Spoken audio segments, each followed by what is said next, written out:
位於東區後甲三街移居後甲社會主體，是市府公辦途徑重要的成果。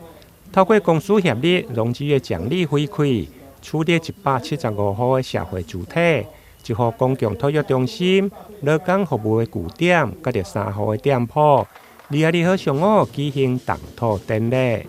典禮儀式佇個固定甲着人獅的表演為活動來揭開序幕。現場包括市長黃偉哲、建設公司的董事長，以及中央內政部國土署、軍備局農教場，見證這項指標性的市政建設正式來啟動。預計民國118年就會用來完工。動土平安，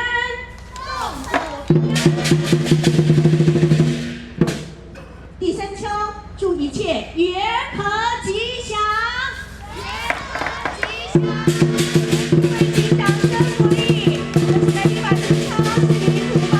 精華區裡面新建社宅需要耗費非常多的這個成本，非常感謝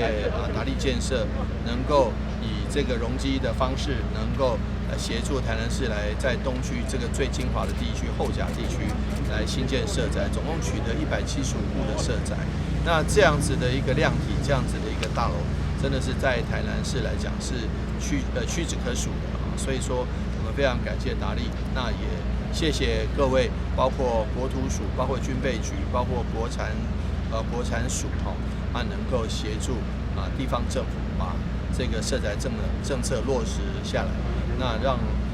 賴總統的宜居政策能夠讓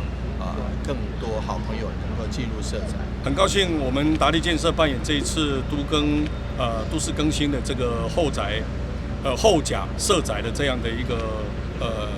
實施者。那麼我們會全力以赴，把用最高當作自己的家的心態來興建了哦。那我們希望能夠在最高品質的一個保證之下，我們全力以赴。那將來在如期能夠交給台南市政府，而後呢，也希望能夠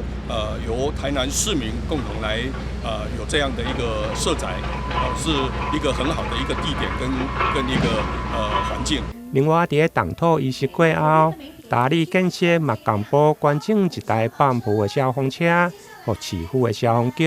由着市長代表接收，並且回贈感謝狀，象徵居住正義甲着公共安全同齊來並進。台南新聞連跟採訪報道。